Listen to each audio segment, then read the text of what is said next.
Hi friends, అందరికీ నమస్కారం. Friends, విద్యార్థులందరికీ కూడా సెలవులు అయితే ఇచ్చేసారు. ఇక చాలా మంది తల్లిదండ్రులు అయితే ఎదురు చూస్తున్నారు. ఈ సంవత్సరం తల్లికి వందనం పథకానికి సంబంధించి ఇంకా అప్డేట్ రాలేదు. ఎప్పుడు ఇస్తారు ఏంటి, ఏమైనా మళ్ళీ అప్లై అన్న చేసుకోవాలా ఏంటి అని చాలామంది అయితే వెయిట్ చేస్తున్నారు. సో దానికి సంబంధించిన అప్డేట్ అయితే వచ్చేసింది. 2026 సంవత్సరానికి సంబంధించి తల్లికి వందనంపై మరో ముఖ్యమైన అప్డేట్ వచ్చింది. ఆ వివరాలు తెలుసుకుందాము. వీడియో పూర్తిగా చూడండి. అలాగే తప్పకుండా లైక్ చేసి ఛానల్ని సబ్స్క్రైబ్ చేసుకోండి. పక్కనే బెల్ ఐకాన్ ఆన్లో పెట్టుకోండి ఫ్రెండ్స్. ప్రభుత్వం నుంచి వచ్చే ముఖ్యమైన అప్డేట్స్ అన్నీ కూడా ప్రతిరోజు మన ఛానల్ ద్వారా మీకు తెలియచేయడం జరుగుతుంది. ఇంకా వివరాల్లోకి అయితే వెళ్ళిపోదాము. ప్రతి సంవత్సరం కూడా విద్యార్థుల యొక్క తల్లుల ఖాతాలో 15,000 రూపాయలు అయితే జమ చేస్తాము అని చెప్పేసి తెలుగుదేశం ప్రభుత్వం చెప్పింది. ఎంతమంది విద్యార్థులు ఉంటే అంతమంది విద్యార్థులకి కూడా ఈ 15,000 రూపాయలు వేస్తా ఉన్నారు. తర్వాత ఒక 2,000 రూపాయలు మెయింటెనెన్స్ అయితే తీసి 13,000 రూపాయలు అయితే వేయడం జరుగుతుంది. గత వైసీపీ ప్రభుత్వం ఉన్నప్పుడు కూడా ఇదే విధంగా 2,000 రూపాయలు తగ్గించి 13,000 రూపాయలు అయితే వేయడం జరిగింది. అదేవిధంగా టీడీపీ కూడా అలాగే వేయడం జరుగుతుంది.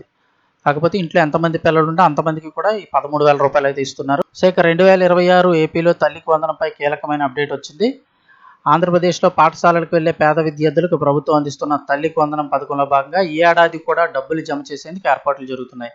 ఇప్పటికే విద్యార్థుల యొక్క డేటా సేకరించినటువంటి అధికారులు ఆ డేటా అంతటిని క్షేత్రస్థాయిలో తనిఖీల కోసం పంపించారట. అన్ని స్కూల్స్లో అన్ని ఒకసారి మళ్ళీ చెక్ చేస్తున్నారు. ఈ ప్రక్రియ పూర్తి కాగానే త్వరలోనే ఈ మొత్తాలన్నింటిని కూడా విద్యార్థుల యొక్క తల్లుల ఖాతాలో, అంటే ప్రతి సంవత్సరం ఎలా వేస్తారో అదేవిధంగా ఈ తల్లుల యొక్క ఖాతాలో జమ చేయబోతున్నారు. ఈ ఏడాది మొత్తంగా చూస్తే 78 లక్షల మంది విద్యార్థుల యొక్క తల్లులకు ఈ తల్లికి వందనం పథకం సంబంధించి డబ్బులు అయితే అందించబోతున్నారు. గతంలో కూడా అంటే గతంలాగే ఈ ఏడాది కూడా తల్లికి వందనం పథకానికి అర్హులైన విద్యార్థుల వివరాలను స్కూల్ నుంచి అధికారులు సేకరించారు. అయితే మీరు చేయాల్సిన పని కూడా ఒకటి ఉంది తల్లిదండ్రులు. అదేంటనేది కూడా ఒకసారి తెలుసుకుందాం. స్కూళ్ల నుంచి సేకరించిన డేటాను సచివాలయాల్లోని స్వర్ణగ్రామం, స్వర్ణ వార్డు సంక్షేమ కార్యదర్శులకు అయితే పంపించారు. వీరు క్షేత్రస్థాయిలో డేటా ఆధారంగా తనిఖీలు నిర్వహిస్తున్నారు. ఈ ప్రక్రియ త్వరలోనే పూర్తి కానుంది.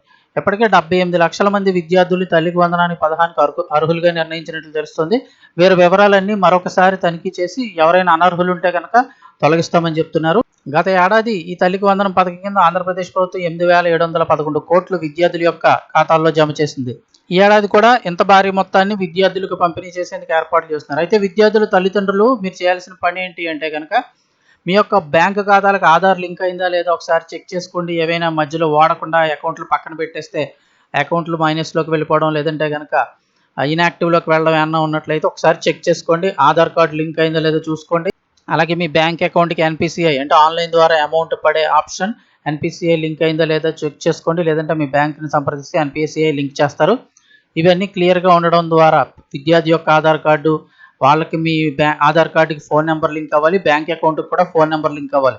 ఇవన్నీ మీరు కరెక్ట్గా చెక్ చేసుకుని ఉంచుకున్నట్లయితే ప్రభుత్వం అకౌంట్లో డబ్బులు జమ చేసినప్పుడు ఎటువంటి ఇబ్బంది లేకుండా మీరు ఆ అమౌంట్ అయితే కనుక పొందవచ్చు. మీకు ఏదైనా డౌట్ ఉన్నట్లయితే విద్యార్థుల తల్లిదండ్రులు స్థానిక సచివాలయాలను సంప్రదించి మీ వివరాలన్నీ మరొకసారి చెక్ చేసుకోండి.